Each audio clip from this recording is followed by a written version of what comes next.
Mesdames, Messieurs, bonjour à toutes et à tous. Bienvenue au journal. Les épreuves du baccalauréat ont débuté ce matin sur toute l'étendue du territoire. Avec l'épreuve du français, plus de 111 000 candidats vont à la conquête de ce diplôme universitaire. L'élection des maires se poursuit dans un contexte de tension. Le ministre de l'administration territoriale vient nous parler des mesures sécuritaires qui entourent le processus. Simon Compaoré est l'invité du Midi Magazine. Thèse et antithèse, on le vent en poupe aujourd'hui. Les épreuves du bac session 2016 ont débuté ce matin sur toute l'étendue du territoire. L'épreuve du français a fait cogiter plus de 111 000 candidats en quête du premier diplôme universitaire. Le ministre de l'Enseignement supérieur et de la Recherche scientifique a lancé officiellement le bac à Manga. Dans la région du centre, ils sont 27 000 candidats à plancher pour empocher le bac. Le secrétaire général du ministère de l'Enseignement supérieur et le gouverneur du centre ont donné le coup d'envoi des épreuves au collège Sainte-Colette. Reportage Amado Iliboudo, Moumouni Soubega. Centre Sainte-Colette de Ouagadougou, il est 7h30. C'est l'heure du démarrage des épreuves du baccalauréat session 2016. Et après vérification de l'enveloppe contenant le sujet, la composition peut commencer. La première épreuve à affronter, c'est le français et les candidats sont confiants. Après avoir traversé les 9 mois là, je peux dire que je suis prête pour affronter l'examen. Le centre Sainte-Colette compte 5050 candidats au baccalauréat répartis dans 4 jurys. Selon son président, tout se passe bien pour l'instant. Presque tous les élèves sont passés hier soir pour retrouver les salles de composition. Et je dirais que pour le moment, tout le monde est en salle et que tout va bien. 27 000 candidats sont à la conquête du premier diplôme universitaire session 2016 dans la région du centre. Au département en charge de l'enseignement supérieur, l'on dit avoir pris des dispositions pour le bon déroulement de l'examen. Nous avons mis à la disposition de tous les jurys le matériel nécessaire. Nous avons également fourni tous les bureaux en personnel, des présidents de jury aux secrétaires de jury, en passant par les surveillants, les correcteurs, la sécurité, tout un ensemble de personnel, environ 25 000 personnes qui sont mobilisées à l'occasion pour permettre le bon déroulement des épreuves. La délibération du premier tour est prévue pour le 30 juin. Les résultats du second tour sont attendus le 6 juillet. Mission accomplie pour la Chambre africaine extraordinaire de Dakar. Elle a jugé et condamné l'ancien président tchadien Hissène Habré. Le président de cette chambre, notre compatriote Gustave Kam, a été reçu ce matin en audience par Roch-Marc Christian Kaboré. Le magistrat est venu faire au chef de l'État le bilan de sa mission à Dakar. Jacques Lamissa Tarpaga, reportage. Après l'un des procès les plus difficiles qu'il ait dirigé au regard du profil de l'accusé, un ancien chef d'État, Hissène Habré, le juge président de la Chambre africaine extraordinaire de Dakar, Gustave Kam, rend compte au président du Faso. Je pense que c'est une mission qui a été assez bien remplie et je crois que c'est ça qui est l'essentiel. Autrement, nous avons essayé d'appliquer en fait toutes les règles de droit, tant nationales qu'internationales. Parce qu'au niveau de cette juridiction, je dirais que c'était une juridiction hybride. Parce qu'il y avait les règles de droit international qu'il fallait appliquer, mais également, en l'absence donc de règles internationales, on devait faire recours à la procédure pénale sénégalaise. Et je pense que je me suis, la Chambre, s'est bien acquittée de cette mission. À ce procès, Hissène Habré, l'ancien président tchadien, est condamné à la prison à vie. Pour Gustave Kam, le droit a été dit, bien que les avocats de la défense entendent faire appel. Les avocats qui ont été choisis par M. Hissène Habré n'ont pas voulu coopérer avec la Chambre. Et donc, à un certain niveau, ils ont fait défection. Et la Chambre a mis donc en place cette équipe d'avocats, de 3 avocats, qui admirablement ont accompli leur mission. Et c'était dans ce sens de continuer à accomplir les missions qu'ils ont fait après appel parce qu'ils ont estimé que quelque part ils ne sont pas satisfaits par la décision. Et c'est à bon droit. Le juge Kam a déjà participé à d'autres tribunaux spéciaux en Afrique. C'est le cas du tribunal spécial d'Arusha en Tanzanie. Une fierté pour le Burkina Faso, nous a-t-il confié. Des maires se poursuit sous des fortunes diverses. Dans certaines localités, elles se sont passées dans le calme alors que des tensions ont émaillé d'autres. Parmi ces derniers cas de figure, citons l'exemple de l'arrondissement 8 de Ouagadougou. L'élection de Mahamadi Zongo au poste de maire a été contestée et la suite du procès, en tout cas la suite du scrutin, a été bloquée. Voilà les précisions de Salif Belem et de Olopoda. Mouvement d'humeur au siège du Conseil régional du Centre où se déroulait le vote du maire de l'arrondissement 8 de Ouagadougou. Des militants du mouvement du peuple pour le progrès sont remontés contre Mahamadi Zongo qui s'est autoproclamé candidat ce jour du vote.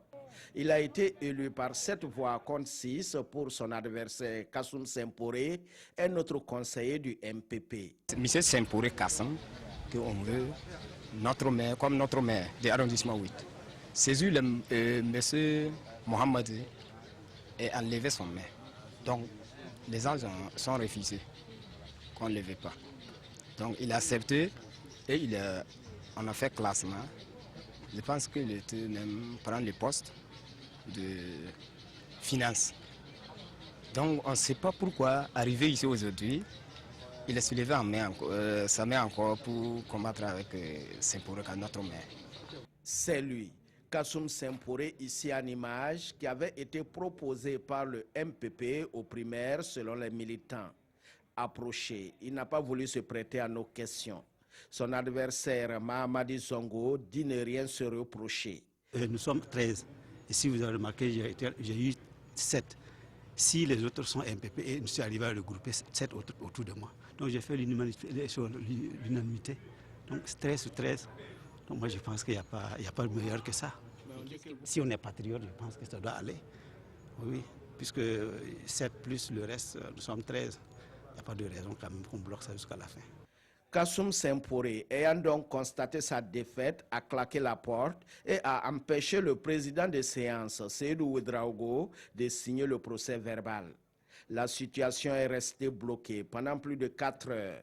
L'élection n'a pas pu se terminer puisque les adjoints au maire n'ont pas été élus. Au finish, le président de séance et le candidat Kassoum Semporé, suivi de ses partisans, ont quitté les lieux sans dire un mot à la presse.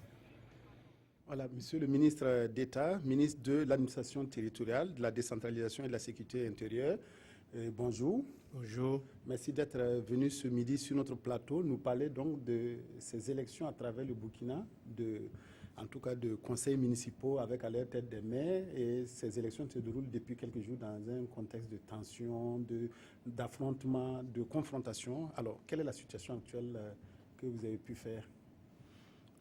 Merci. Comme vous le dites, la mise en place des exécutifs locaux, c'est-à-dire donc les bureaux des conseils municipaux, des conseils régionaux, sont une suite logique de ce que le peuple du Burkina a fait le 22 mai en sortant pour aller élire les conseils municipaux qui, à leur tour, devraient se mettre à la tâche par rapport à cette dernière étape qui est le choix des maires, des adjoints et des présidents de commission. Cette activité se déroule avec plus ou moins de bonheur, suivant qu'on est dans tel ou tel secteur, dans telle ou telle commune. Dans l'ensemble, il y a des situations acceptables parce que les élections se sont faites dans des conditions de calme, de sérénité. Par contre, à d'autres endroits, il y a des soucis parce que les gens s'affrontent au sein des militants d'un même parti ou entre les militants d'un parti contre les militants d'un autre parti. Alors, les fortunes sont diverses et nous tenons ici à déplorer cette situation et nous voulons souhaiter que les responsables des différents partis puissent intervenir auprès de leurs militants pour que le calme revienne. Il n'y a pas de raison que nous ne puissions pas poursuivre cette dernière étape avec beaucoup de sérénité. On a bien commencé et nous devons bien terminer. Malheureusement, dans l'Est, à Kandchari, on a déploré justement des rixes entre les populations, entre deux camps, un mort hier. Et cela n'est pas acceptable. Il faut que Quelles sont les la mesures raison que vous puisse prenez l'emporter. justement pour éviter que ces Alors, cas de figure ne nous se avons dû reproduisent? déployer partout où on nous a signalé des situations de risque. Nous avons déployé des forces de défense et de sécurité. En l'occurrence, les policiers et les gendarmes pour sécuriser et les personnes et les biens. Malheureusement, il y a eu des dégâts. On vient de nous signaler qu'à Gomboro, ça c'est dans le Sourou, on vient de brûler une mairie, ce qui n'est pas tolérable. Alors on brûle une mairie pour que l'on élise le maire pour qu'il travaille où? Ça c'est des situations déplorables, inacceptables. Et en tout cas, nous avons demandé aux forces de l'ordre de mettre le paquet et d'aller dans ces coins pour que la raison puisse l'emporter sur la violence. Est-ce que, monsieur le ministre, vous pouvez être partout en même temps pour sécuriser? C'est pourquoi nous avons fait appel aux responsables des partis politiques pour qu'ils puissent effectivement intervenir auprès de leurs militants, puisque quelquefois, ce sont des militants qui instrumentalisent la population. Et ça, ce n'est pas acceptable. On nous a signalé le cas d'une commune où les gens étaient déjà dans la salle pour élire et on voyait des gens qui faisaient des messages à l'endroit de ceux qui sont dehors pour leur demander de ne pas accepter ceci, cela. Bon, c'est tout cela qui met le feu à la poudre et ce n'est pas acceptable. Alors nous demandons l'intervention, le concours des responsables politiques, des personnes ressources pour que la sérénité revienne. Et nous sommes confiants, nous avons bien commencé et malgré ces avatars, nous allons bien terminer. En tout cas, les maires seront élus, les adjoints également, les présidents de commission et nous procéderons à l'installation des maires, à la passation de services entre les nouveaux maires et les présidents de délégations spéciales. Alors, monsieur le ministre d'État, vous avez également une épine dans le pied. Il s'agit de la situation à Pathé, dans le Ganzourou, où il y a eu mort d'homme. Oui, mais là, ce n'est pas lié aux élections. C'est une question de chefferie. Juste après Kougri, dans un village qui s'appelle Pathé, dans la commune rurale de Zam. Alors, c'est deux familles rivales qui se disputent une chefferie et malgré les interventions du haut-commissaire, du préfet et d'autres bonnes volontés, ces deux parties n'ont pas voulu entendre raison et se sont affrontés. Nous avons envoyé les forces de défense et de sécurité qui ont pu empêcher que le drame n'arrive, mais après les gens se sont éparpillés et certains ont fait comme s'ils repartaient chez eux et c'est un peu dans la brousse qu'ils se sont attaqués quelques éléments et au cours de cette échauffourée, il y a un qui a perdu la vie et nos forces de défense et de sécurité sont sur place là-bas et à l'heure actuelle, à l'heure où je parle, on est en train d'enterrer le mort. C'est vraiment regrettable et nous profitons au nom du gouvernement pour présenter nos condoléances à la famille attristée et nous demandons une fois de plus à toutes les bonnes volontés de la localité de savoir raison garder, d'intervenir pour que les protagonistes de cette chefferie puissent engager le dialogue et faire en sorte que la sérénité revienne dans la localité. Merci beaucoup, monsieur le ministre d'État, ministre de l'administration territoriale, de la décentralisation et de la sécurité intérieure, Simon Compaoré, qui est venu ce midi nous parler, en tout cas, des conditions de sécurité qui entourent l'organisation des maires aux quatre coins du Burkina. Merci beaucoup, monsieur le ministre. Je voulais vous dire que les élections se poursuivent, sauf dans les coins où nous avons des appréhensions. Sinon, même cet après-midi, il y aura d'autres élections. Et au moment où je parle même, il y en a qui sont en train de délibérer. Donc, il ne faut pas généraliser. C'est des situations qu'on vit dans quelques coins et nous pensons que la sérénité va revenir. Merci beaucoup. Session de formation à l'intention des responsables des comités d'initiative artistique et culturelle de 20 communes du Centre-Ouest, rencontre qui se tient à Koudougou depuis hier à l'initiative du projet Culture Act. Pendant une semaine, ces responsables vont acquérir des connaissances autour de la gestion et du financement des initiatives culturelles et artistiques. Reportage à Koudougou, Adama Guiti, Aruna Mari. Le projet Culture Act passe à l'acte. Il a réuni à Koudougou ses membres des comités d'initiative culturelle et artistique du Centre-Ouest pour une session de formation sur le développement de leur projet. Venus de 20 communes de la région, ils vont une semaine durant recevoir des enseignements sur les modules de formation pour une gestion efficiente de leur filière. Une initiative du projet Culture Act.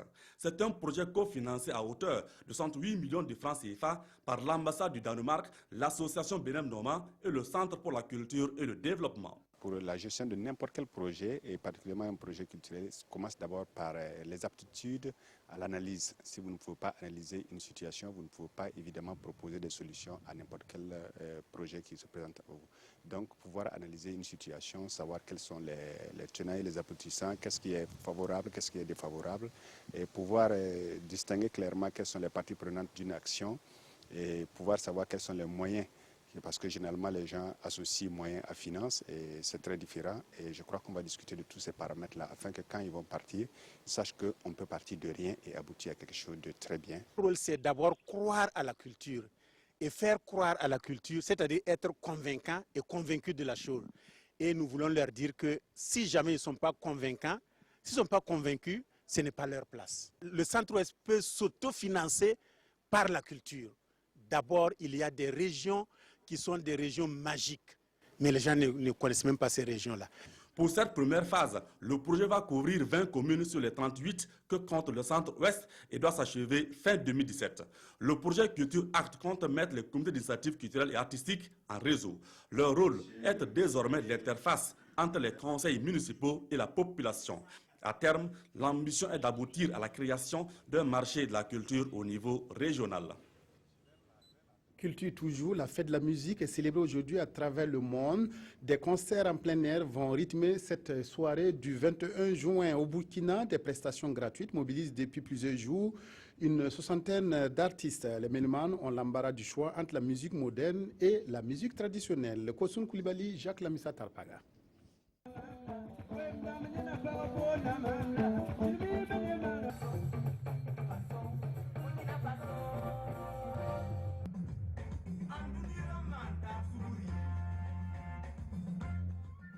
La fête de la musique bat son plein ici au Musée national.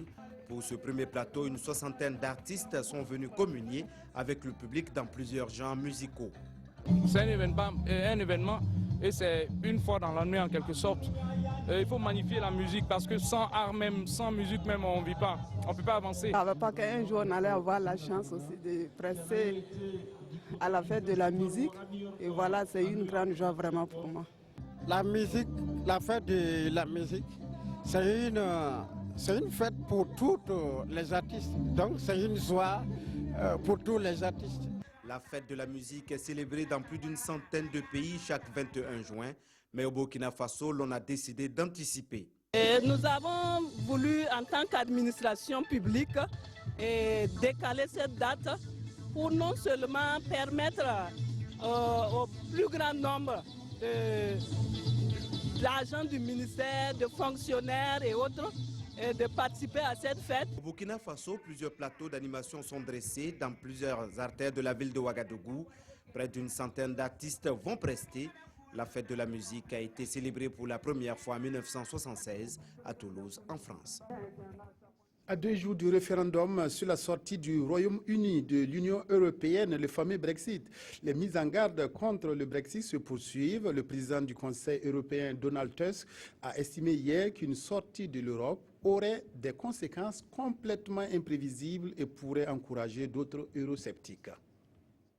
À 3 jours du référendum historique sur le maintien du Royaume-Uni dans l'UE, le président du Conseil européen, Donald Tusk, a exprimé ses craintes en vue d'un éventuel Brexit, lequel aurait des conséquences, je cite, complètement imprévisibles et pourrait encourager d'autres eurosceptiques en Europe.